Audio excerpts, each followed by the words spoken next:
Good afternoon, everybody, and welcome to the first meeting of 2026, in fact, where we acknowledge and respect our complex history, and we welcome everyone to build our future together.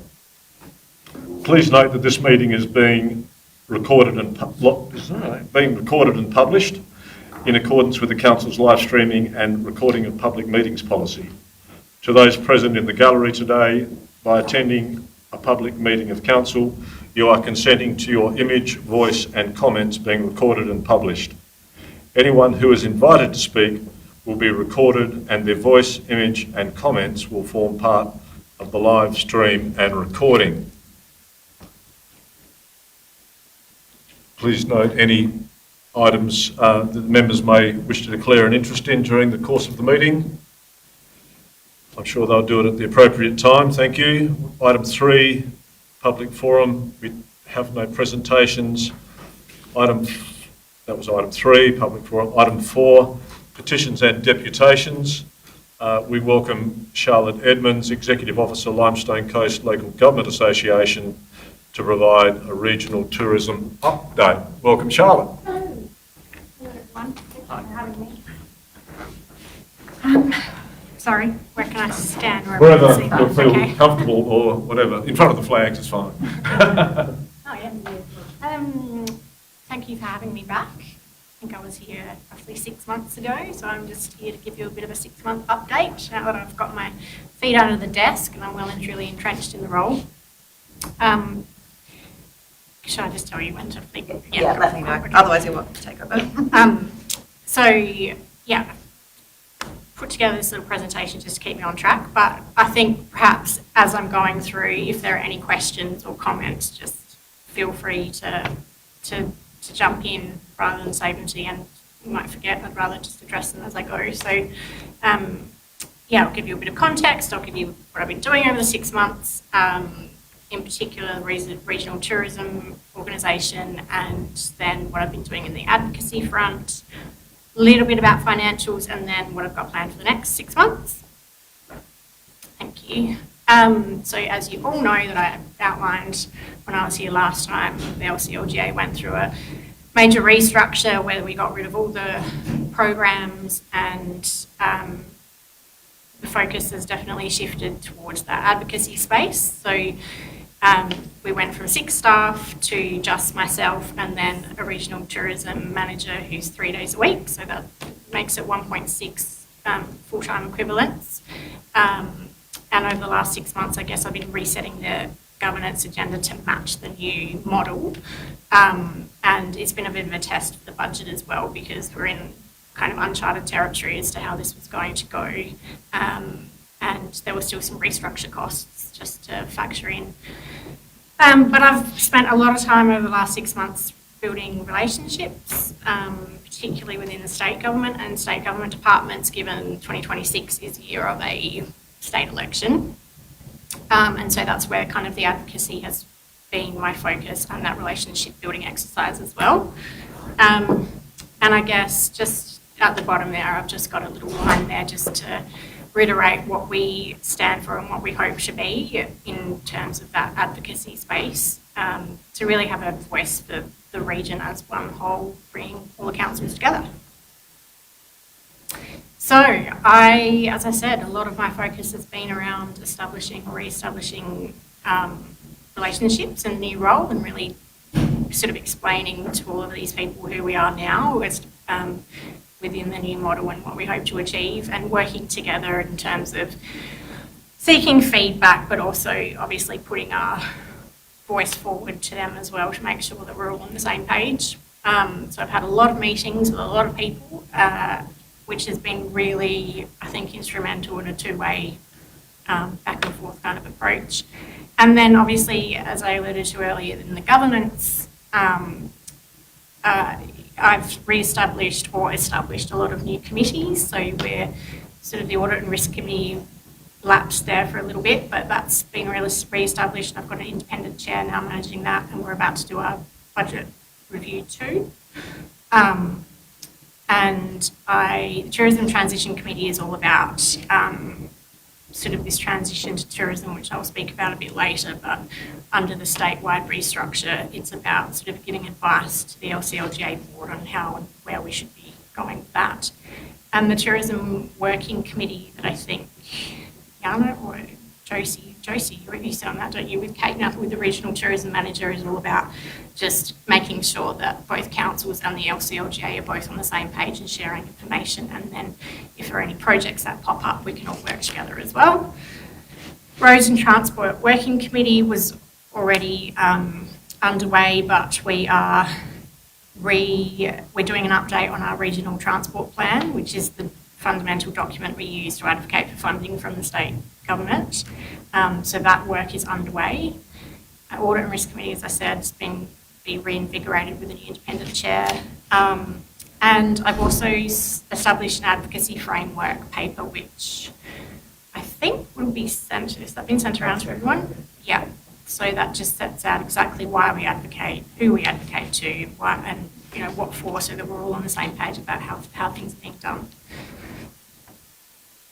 So, regional tourism. This is probably the biggest challenge in my role, as I have worked out over the last 6 months. We are the only regional tourism organisation in the state that is the board is made up entirely of local government. So that brings with it its own challenges. But under the statewide, the Strengthening Regional Tourism Initiative that was undertaken by the state government in 2023, one of the recommendations was to consolidate the 11 regional tourism organisations into 5 zones, which essentially means that we're being asked to partner with 2 other organisations to form a larger group. So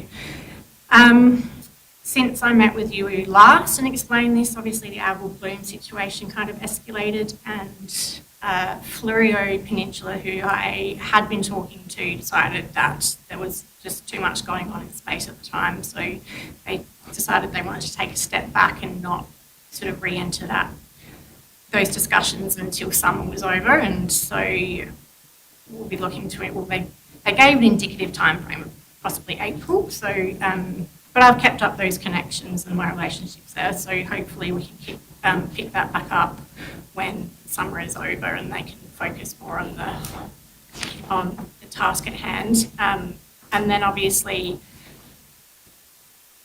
on a reactive level, we felt for a while there that we might have had some negative impact from the algal bloom, even though we might not have had it in our waters directly. That perception issue was still going to impact us, given the majority of our visitors come from interstate. They come across the border from Victoria, and the media attention that the algal bloom was receiving was sort of telling interstate visitors that South Australian coastline was inundated with algal bloom. So we're a bit worried about the perception issues, but I think from a few very early figures that I've seen, I don't think it's been a problem this summer. I think everyone's pretty happy. I don't know what you've seen in Narraport, but the coast has certainly, I think, been okay. So hopefully that's transpired into inland regions as well. And then the Destination Management Plan has been a really big body of work that SATC have helped fund through the Tourism Collective. It was a lot of consultation across the region that's all culminated into one plan, which is a very lengthy document that's on our website if you want to or haven't seen it yet. But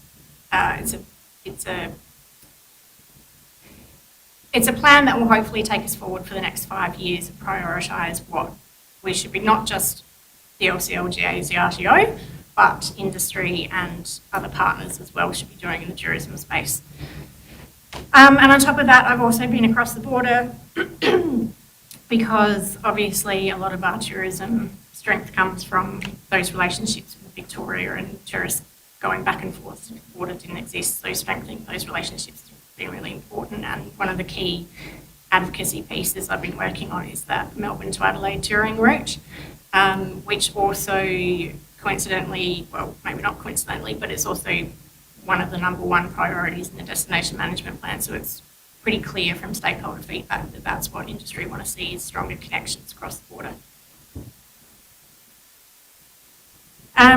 So as I said, I've built an advocacy framework which outlines why and how we do advocacy and how we prioritise it, and yeah, just so that everybody's on the same page about why I'm here and what I'm doing and how it can benefit, hopefully can benefit the region.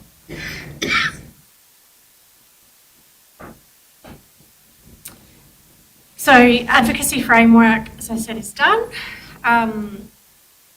I've also created this glossy brochure on the 2026 year, which will it's not only aimed at the state election, but also the state budget. So this will take us through, hopefully for the 12 months. So a lot of what I'm advocating for might not come through as an election commitment, but it's certainly not a wasted breath, because there'll be budget considerations soon, and I'm sort of building up for that as well.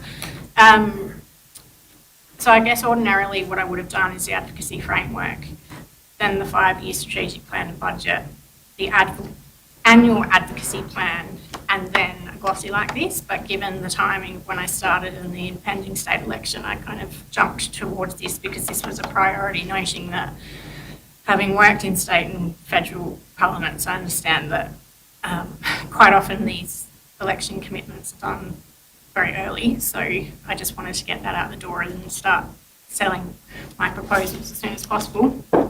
But moving on from here, I will be developing a 5-year strategic plan and budget, which kind of outlines the key advocacy areas over the 5 years, depending on whether it's a state election, the federal election, what's going on in the political world. It might be a by-election, it could be anything. So it'll sort of outline 5 years, and then new to the LCLGA, I'll be lining up the budget and business plan with the 5-year strategic plan, so that it really is transparent for everybody exactly what we're paying for here across a 5-year period, instead of just annually like we have been doing.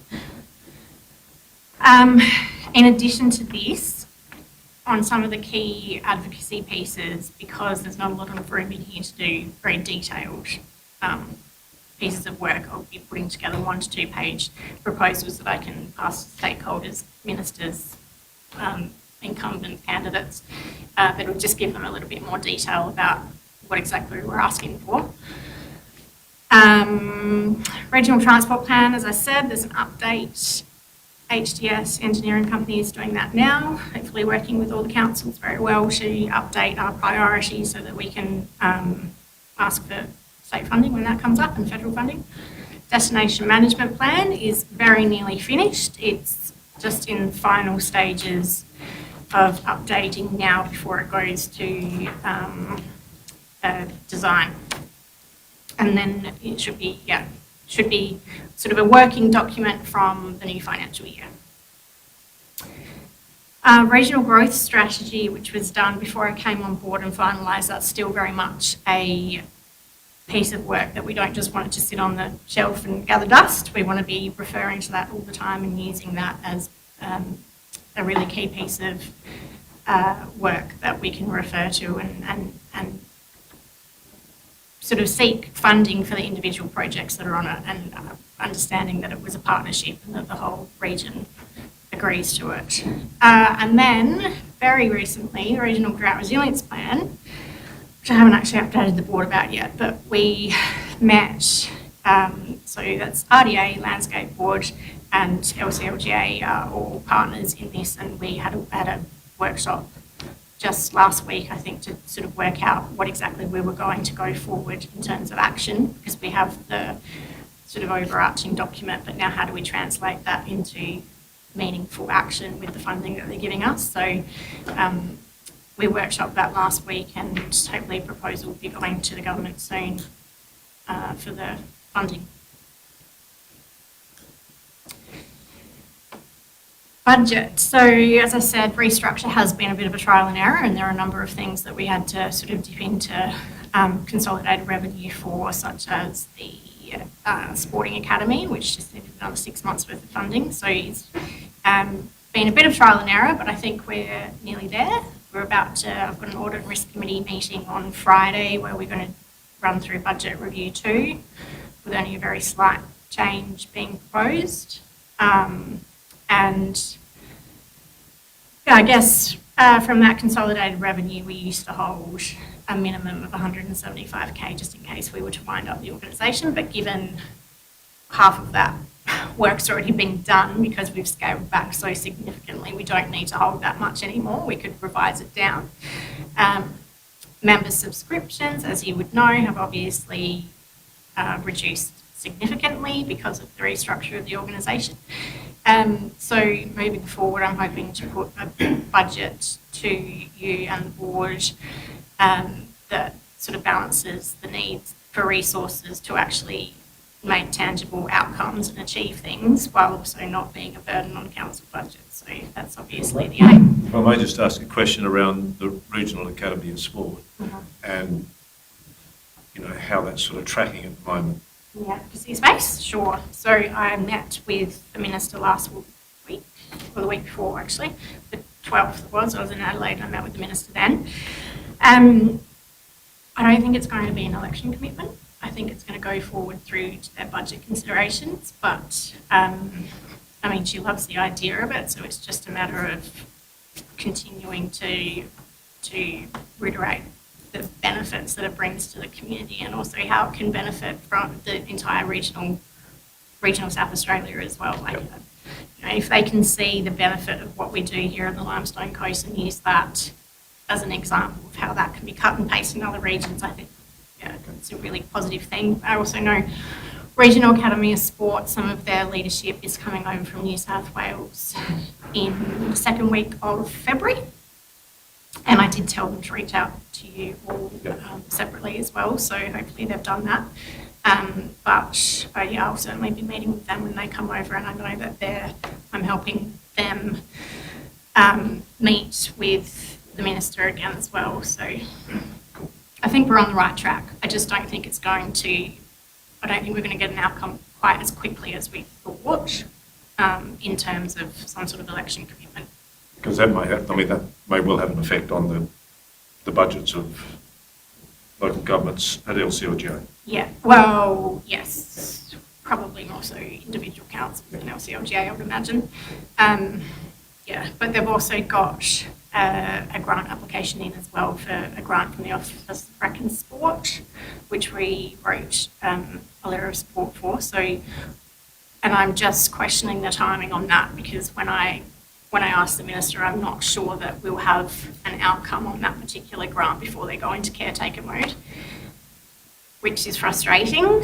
But I know that they're also talking to a lot of private enterprise about sponsorship as well. So, thank you. So I guess the value of LCLGA as an advocacy body really, it's about presenting our region as a really strong united force and one voice to government, whether it's state or federal, because you know, it's the united we stand, divided we fall. Everybody wants to work with a really cohesive region that's, you know, got its stuff together, because I want to really position us as in, you invest in us and we'll give it back to you fivefold. I mean, we produce a phenomenal amount of, well, agricultural products in particular. There's a whole range of reasons why that's great. It's great for the state's GDP, it's great for food security, it's great for Australia's society. We contribute so much, and I think the messaging has got to be that we are so incredibly proud of our region and we work together, that there's really no reason why you shouldn't be investing. But yeah, you've got to be on the same page to do that.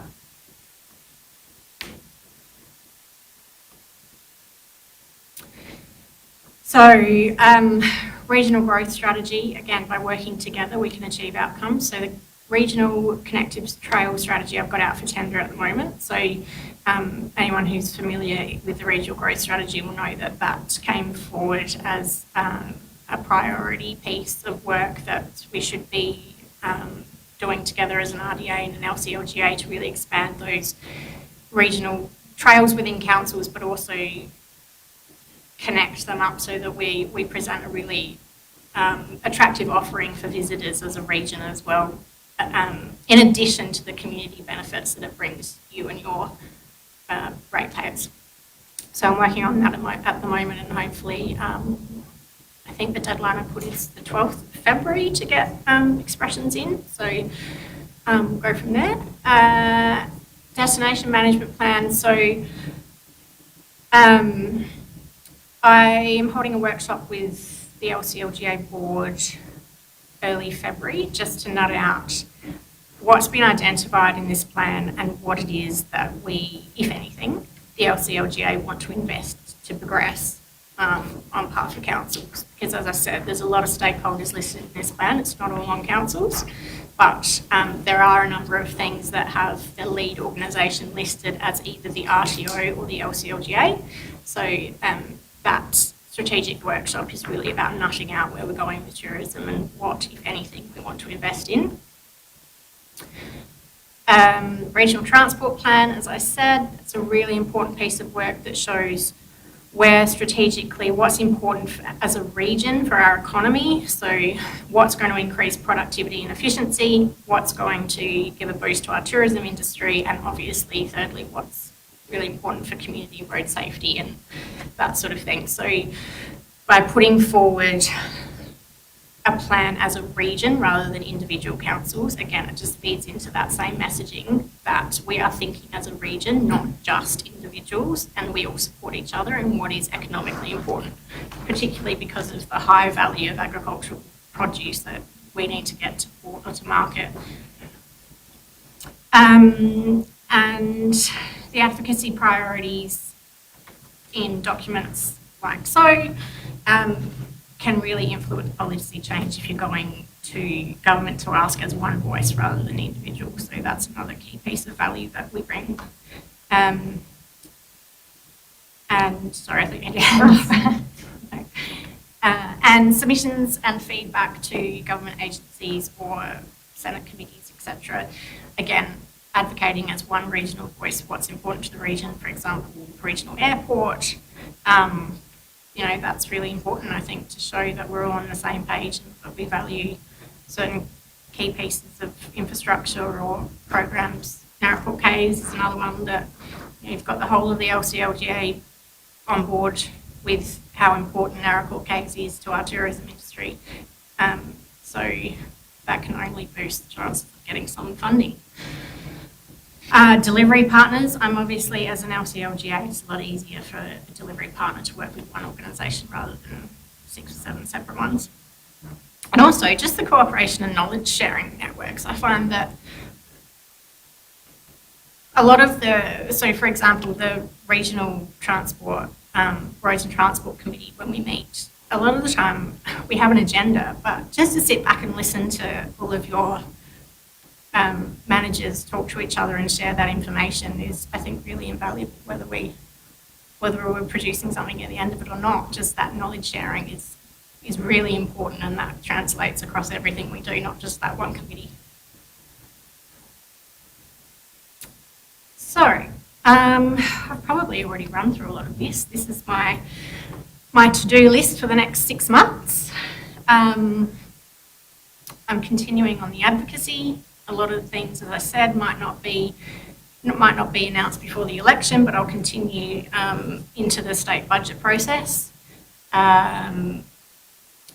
Tourism transition, again, is challenging, but it's going to remain a challenge for a little while, I think. But it's probably, tourism's probably the biggest piece of work. Do you think that'll be completed by June 30, Charlotte? No, I don't. I'll be completely honest. No. Yep. Again, that's something we're going to have to work through in that strategy meeting. I'm also thinking of doing a civil works network and training day, as I said, just that knowledge sharing is half the benefit to these sort of groups meeting. And then I think if we can join together to offer some training and upskill some of your guys, whether they're grader operators or higher level, I want to design the day around what's going to give the best benefit to your councils. But they do it in the Eyre Peninsula and it's been massively successful. Like they do it every year and it gets bigger and bigger and bigger because of how successful it is. So if I can cut and paste something, even if it's a lot smaller, I think it'll be really beneficial. We also need to review our charter. It was last reviewed in 2023 and it needs a few tweaks, particularly just to reflect the change of model that we're in now. Policies and procedures review. Again, a lot of these haven't been reviewed or changed for a long time. Some of the key documents have. Some of the really important ones were done in 2024, but all of a sudden that's 2 years ago. I don't know how that happened. But so they're up for review again. And as I alluded to before, the drought resilience plan and how we put that into action. I think that's the last one. In particular order, I suppose state election, I suppose they're not too bad as far as order goes. It's yeah, they probably are. Yeah. Okay, thank you. I probably didn't touch on the tourism industry capability and investment attraction. So I'm a big believer in the fact that to really boost our tourism industry, we need to upskill the existing businesses, but we also need to invest. We need to attract investment to fill gaps. So I've been talking to SATC about how we partner with them or TICSA to deliver some programs, hopefully in region. I think the SATC are delivering a range of programs over 2026. They just haven't been overly keen to get to the Limestone Coast to do them. So that's an ongoing discussion about whether we can help businesses get to Adelaide to do the programs, and then what, if anything, we can get them into the region to do. Because I just see that as vitally important. Work. It is a lot of work. Comments, questions? I suppose from my perspective, when I came into this place and with 5 new mayors, and we made, we wondered what LCLGA was all about, and it's been an extraordinary journey over the last 3.5 years to finally, and with more interims than permanent staff within the LCLGA, and then finally for the member councils to make a decision about how they wanted to progress, and then to engage a new executive officer. And here we are, 6 months down the track, and there's been an enormous amount of work done. I mean, I'm delighted, to have Charlotte on board, and I know that Kelly works with Charlotte, and she's looking at delivering quite a lot for us. And I don't know how much. I must admit, during the time up until now, in reporting to council, I didn't report to council much around LCLGA because the space was not that great, and I'm unaware of how it operated before. But I'm really refreshed by what we're seeing tonight, and what the prospects are over the next 6 months and 5 years. So thanks, Charlotte. Patrick. Also, last time I was here, someone, I think it was Councillor Goodman, asked if I was going to do any sort of direct communication with councils. And I've been passing things through you that, I just wanted to get your feedback if that's working, or if you'd prefer me to do it direct, or, I'm very happy with the level of communication that we've been receiving through the Mayor and Westall, and also really appreciative of you coming and taking this time to step us through and give a really good outline of what's happening. So I don't know whether there's a 6-monthly standing in your calendar to come and do that again, because I get a lot out of it. Yeah, that was so the plan, thank to you. do it 6-monthly, depending on how I'm received and whether you think it's a good use of your time and mine, and I'm that was the plan, is to do it 6 monthly, unless you'd like to hear from me more often. But again, as I said, I'll continue to be sending things through Kelly every time I do an update or something. I think. I mean, it also looks, with the kind of activities you have, that quarterly would be too frequent for the kind of activities that are on there. So I think that would work well. All right. Thank you. I appreciate that. All right. Something else? Thanks a lot. Thank you, Charlotte. Thank you.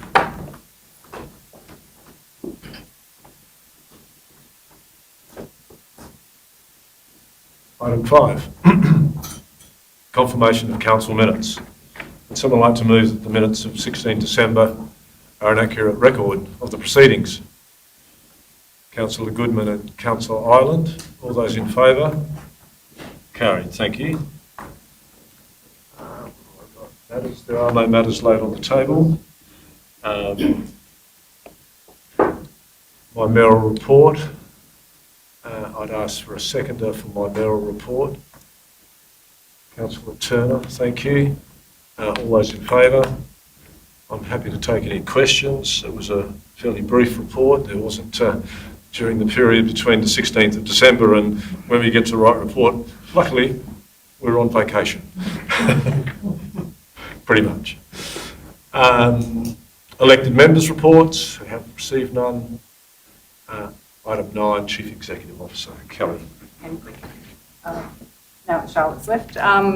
So really the key purpose of this report is to share the minutes from the Limestone Coast LGA meetings from what feels like an eon ago, so 12th of December.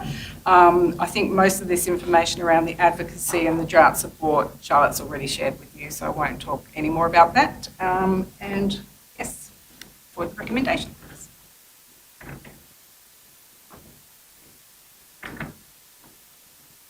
I'll ask for someone to move the CO report for January 26, Councillor Ross and Councillor Crosley. Thank you. It's early in the year, Councillor Crosley. All those in favour? Thank you very much.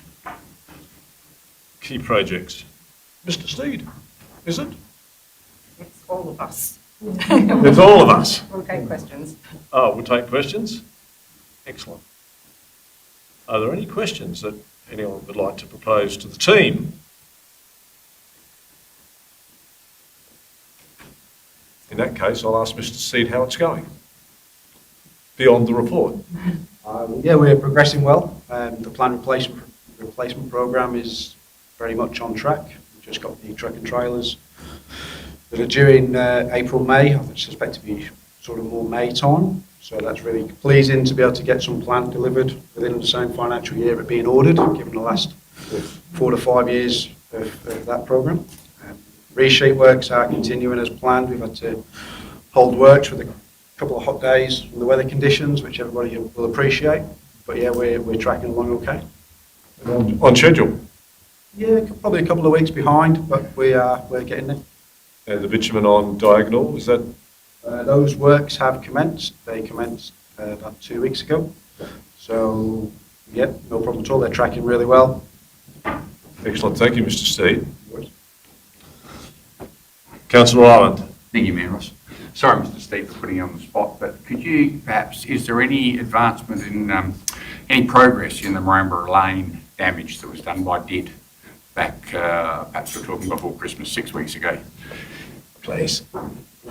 So we've been in constant communication with the contractor regarding those works. I have a meeting scheduled with them Thursday afternoon this week to review the works. We've sent them pictures.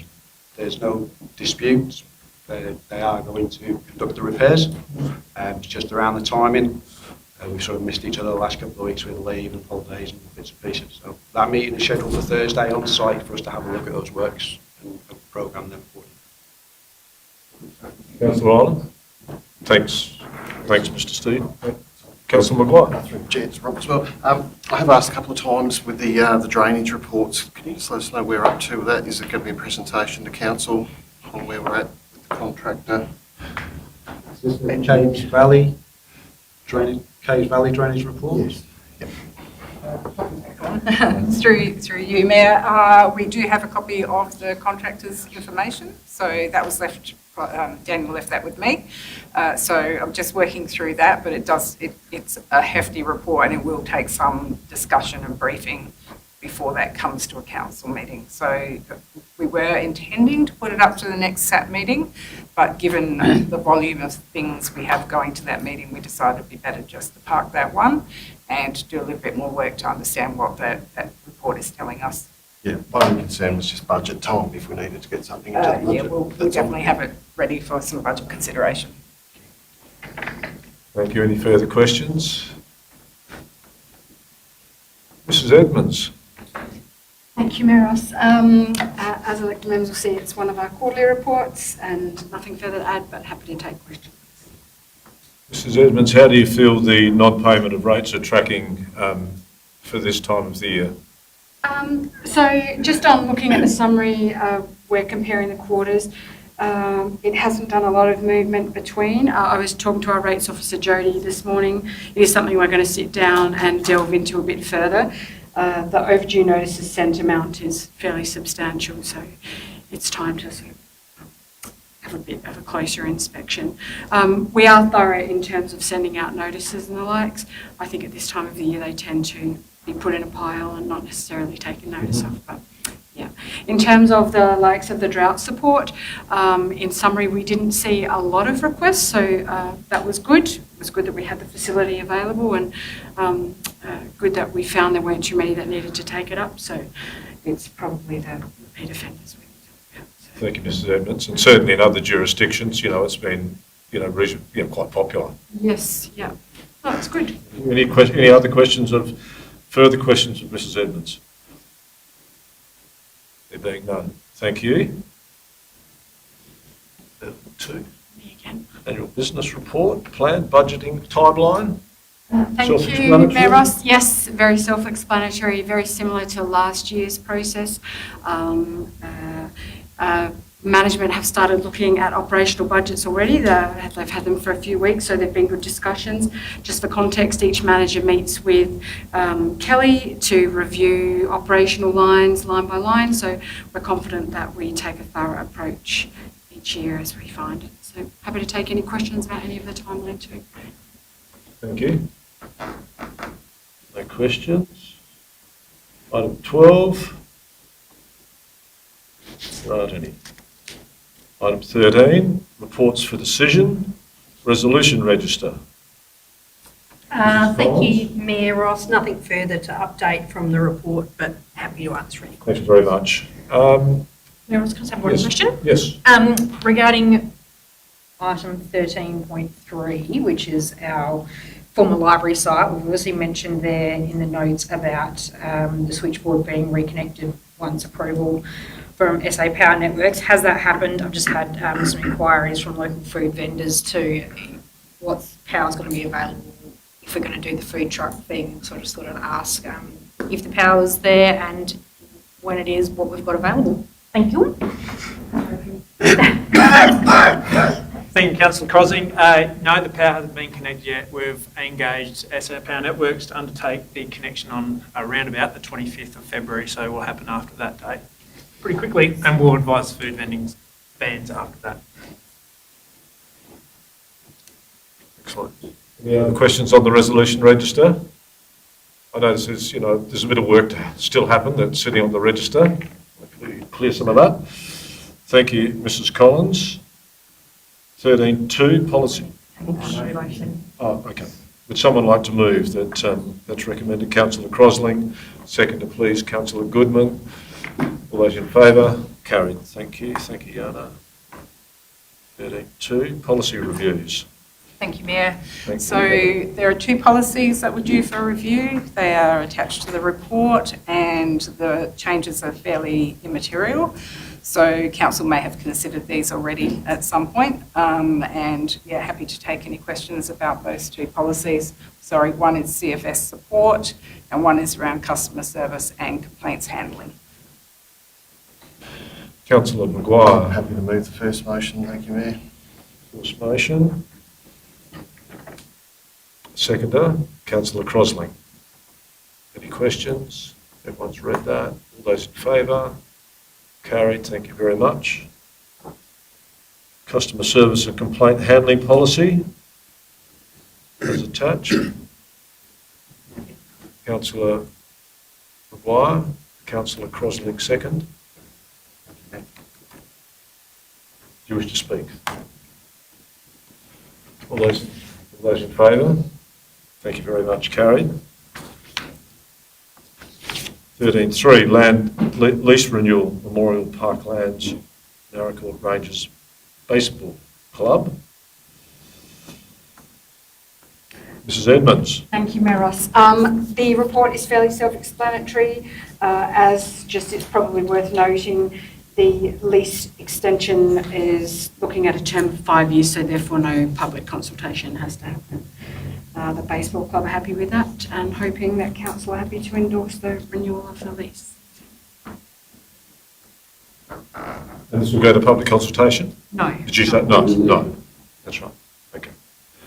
Very good. I'll ask for Councillor Crosling. Happy to move that Move. recommendation. Yep. Thank you, Councillor Crosling. Councillor Downwood, second. Any discussion? There being none, I put the motion. All those in favour? Carried. Against? Okay. Motion's carried.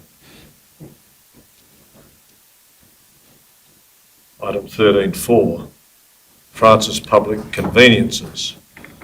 Mr McCrosty. Thank you, Mayor Ross. This is a key project from the 25-26 budget. It comes from the Francis Progress Association actions. I've been working with the Francis Progress Association and the Francis Rec Committee to look at suitable locations for public amenities for the township of Francis. So we looked at 3 options and unfortunately 2 of those were not suitable, and the third one was suggested it goes on the Francis Rec ground, which is Crown Land. And therefore, as per my recommendation, I suggest that we allocate $135,000 for budget consideration for the 25-26 budget year. And how did the Francis community feel about the design, Mr McCrosty? They were happy with that? Yes, Mayor Ross, from my understanding, I've given the details of the Pioneer Park facility and they appear to be satisfactory and happy with the proposed facility out there. Thank you, Mr McCrosky. Any, Councillor Crosland? Question.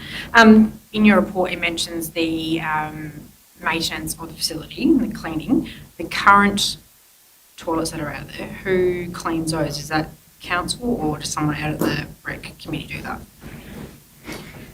Thank you, Councillor Crosling. At the moment, this officer from the Francis Rec Committee cleans the toilets, and council pay an allocation for those cleaning services because we recognise we currently use those facilities as public amenities. We also pay for the clean up and tidy up of syringe boxes and the female amenities as well. That will cease with the new installation of the toilets. What's the regularity of the cleaning that's generally expected? Of the ones that we generally undertake or the ones from the Francis Progress Association staff? Why don't we go with what's expected at Francis, because we're just about to deliver a new project there. Yeah, so we pay an allocation and then the Francis Rec Committee organise their cleaner, so I'm not too sure if it's a weekly or a twice weekly clean. Ours, subject to obviously endorsement and the construction, it would be a minimum of twice a week. Any further questions? That a proposal for $135,000 excluding GST for the construction of a new amenity in the Francis Recreation Ground be included in the budget for 26-27 for council consideration. Councillor Maguire. Thank you, Mayor. Thank you. Councillor Crosling, second. All those in favour? Thank you. 13.5, Northern Limestone Coast Regional Assessment Panel appointment. Mr McCrosty. Thank you, Mayor Ross. As per the reports written, our independent members' term has expired for the Northern Limestone Coast Regional Assessment Panel. As per the MOU with Tatiara Council and Kingston Council, there's a clause in there to further extend their positions on the panel for a further 2 years. So given the complexity of recruitment for suitably qualified people, I'm hoping and seeking your support in regards to reappoint them for a further 2-year term. Just while you're standing, this is a paid position? It's a paid position. Yep. Yes, they're obviously very hard to fill. Would someone like to move? Councillor Turner and Councillor Goodman. All those in favour? Carried. Thank you very much. Reports for information. Mr. Steed. Apologies for not standing earlier. The operations report is there in front of you, a brief overview of what we've done over the last month, obviously managing staff leave and bits and pieces. Had a defect with a windsock that was reported to us being down as part of our 2 weekly inspections at the aerodrome. It was reported to us at 8 o'clock in the morning. By 2 p.m. it was repaired and back in place. So a good response all around from staff and the contractor. So I'll take any questions. Yes, Mr. Steed, it looks like our total customer requests received for the financial year seems to be lagging somewhat. People must be very satisfied. Councillor Goodman. Comment rather than a question, just in regard to the swimming lake. It's looking fabulous and it's getting a lot of use, particularly in the weather that we're having. And I know over the school holidays it was, large visitation there, and people really appreciative of the steps that have been installed. So thank you to staff for the ongoing effort in keeping that looking as good as it has with those new shade sails as well. Councillor Downwood. Mr. Mayor, I'd just like to add to Councillor Goodman in my position up at the butcher shop up at Woolies. The number of people that are tourists to the town that mentioned to me how fantastic our swimming lake looks, and the whole town for that matter. But it's quite heartening to hear other people, not just our locals that are appreciating what they've got, but the people that are visiting. So congratulations. Please pass that on. 14.2. Mr. McCrosty. Thank you, Mayor Ross. Nothing further to add. Happy to take any questions on my report. I was in the vicinity of the caravan park and swimming lake. There's a lot of birds. Is there any activity in that area? Thank you, Mayor Ross. Yes, we have been undertaking some active shooting in the area since Christmas time, but unfortunately it's an uphill battle and we haven't yet managed to conquer the pesky birds. Thank you, Mr. McCrosty. Community engagement, one of our little jewels. Mrs. Collins. Thank you, Mayor Ross. Just a really quick review on our highly successful, I would say, Australia Day celebrations yesterday in Narracourt and Lucindale. The attendance numbers were up significantly on the last few years, which was great. We had nearly 300 at Narracourt and about 120 at Lucindale, which was fabulous. And our live streams were also very popular. We had about 6,000 views of our Narracourt live stream and about 2,000 views of our Lucindale one. So that was really, really great. So it was awesome that people from further afield or who couldn't get there at the time were still able to participate and enjoy the celebrations. Big congratulations again to all of the award winners from the area. They were well supported by family and friends. And special thanks to our happy caterers on the day, the Narracourt Lions, the Narracourt Rotarians and the Lucindale Scouts, who all did a great job. And I think the last minute call we made to move the Lucindale event into the air-conditioned hall at Lucindale was very well received by the community on the day, because it was quite warm by lunchtime. But yes, thank you. That's all that I have. Thank you very much, Mrs. Collins, and thank you for your and Jana's support on the day. I appreciate it a lot. Oh, thank you. Councillor McGuire. Through the chair, just a question to Mrs. Collins. Struan Bridge consultation soon? I'll have to hand you over to Kelly. Through you, Mayor. it's another project that's sitting with me at the moment. We're just, I did go and have a look at it was it last week or the week before with former Mayor Hood, and he pointed out the cracks, but they didn't need much pointing out. There's some serious stuff going on there. So Rob and I are catching up in the next couple of weeks to just sit down and talk about a strategy, but I think it will have to be a consultation pretty soon on that one. Yeah, perhaps, yeah, even if there's a lot of locals out there that are very keen about the consultation, whether it would be an idea to just, whether we could touch base with them and perhaps talk to them, get some feedback. Yep, we can. That'd be great. Sure. Thank you. Thank you. Item 15, publications and documents. There aren't any.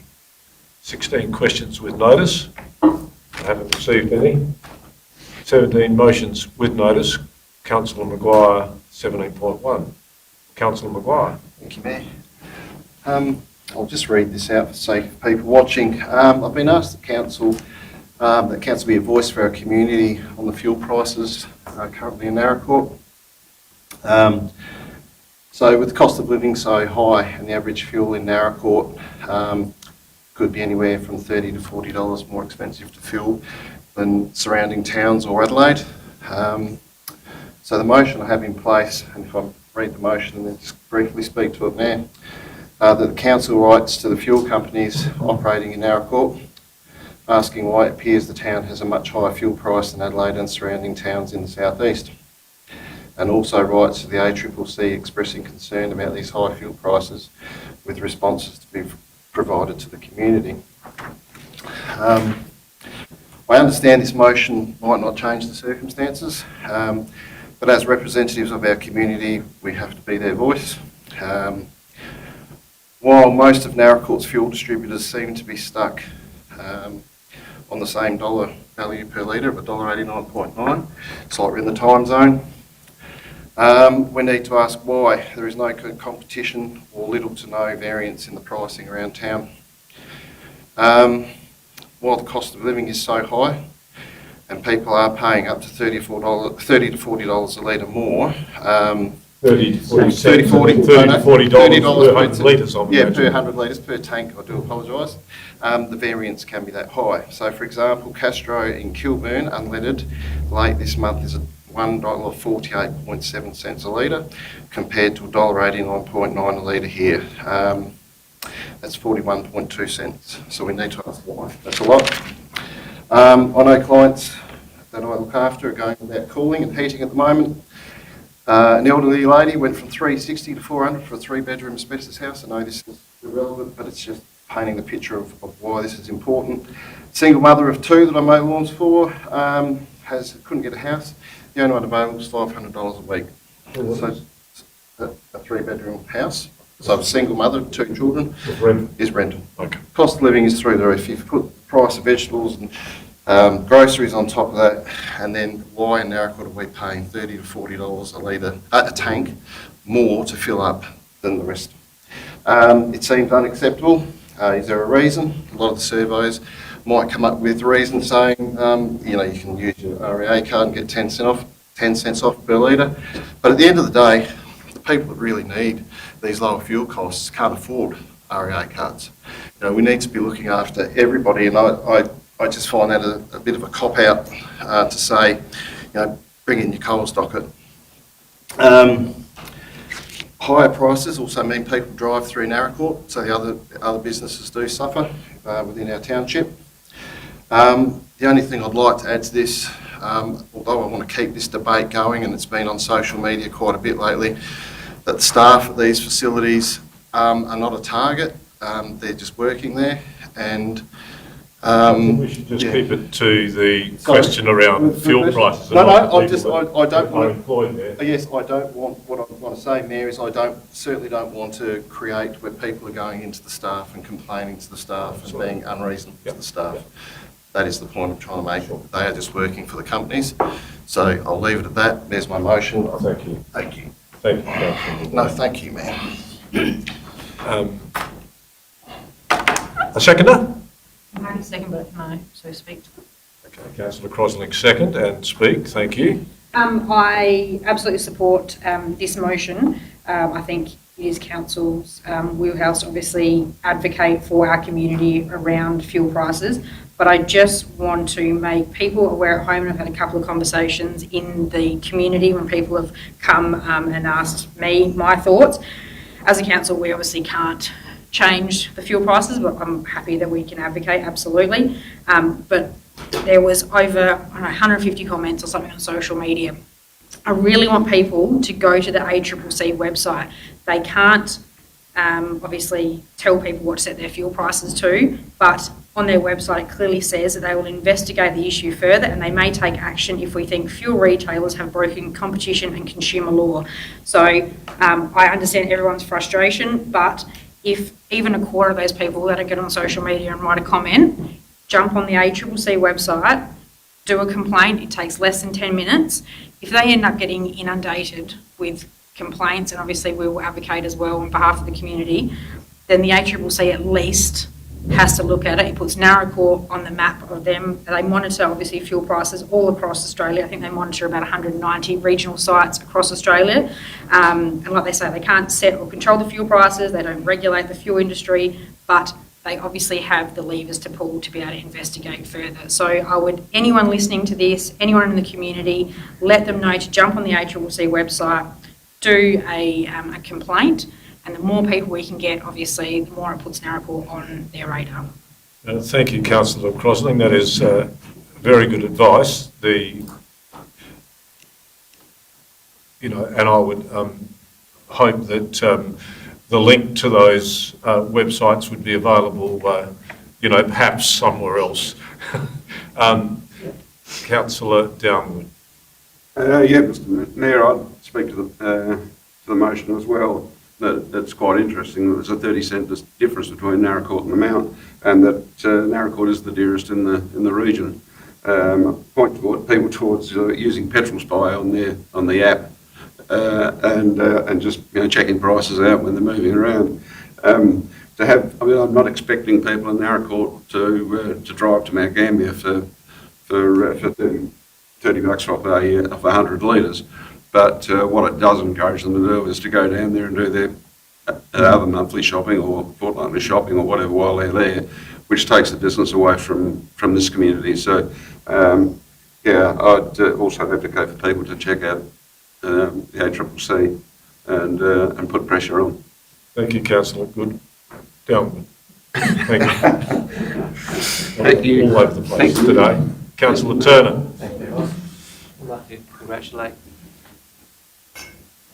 Yes. Councillor Yes. Councillor Maguire on bringing this to attention. It's something I've noticed for a long time. In fact, I regularly travel to Adelaide. I filled up this afternoon at $1.59. I've noticed it's been $1.59 at an Ampole on Brighton Road pretty much for the last 4 or 5 months, except 2 days before Christmas where it jumped to $1.99. So it's obviously these a 40-cent leap in 2 days in the city price and then back to $1.59 2 days after Christmas just shows that there are levers that people pull when they can get away with them. And I think this is a situation where Naracoorte is the dearest fuel in the limestone coast. Sure, we could be more expensive than Adelaide. Keith is always, for the same Ampole, is always less expensive. And as both councillors have said, people will say, well, if I'm going to Mount Gambier, I can justify my shopping by saving some money on fuel as well, which is money spent outside of the town. So I think the question needs to be asked, and I think a lot of people have quietly sat there and asked this question. I'm really pleased it's been raised, and I support the motion. Thank you, Councillor Turner. Councillor Ireland. Thank you, Mayor Ross. I think this is I'll speak for the motion and support Councillor Maguire's action and bring it to the table. And I'd like to agree with Councillor Crosling in that as far as our ratepayers approaching the ACCC themselves instead of it necessarily being through council, I'm not sure that the role that council can take dealing with matters like this, but one thing I am sure of is it is a goal of ours to advocate for our ratepayers, and that's what we're doing. Thank you. Thank you, Councillor Ireland. Is there any further discussion? If there's none, I put the motion. All those in favour? Carried. Thank you.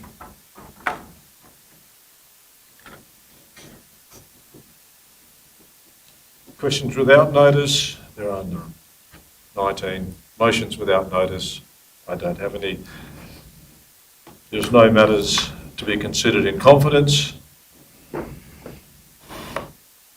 the meeting is closed. Thank you very much for your attendance.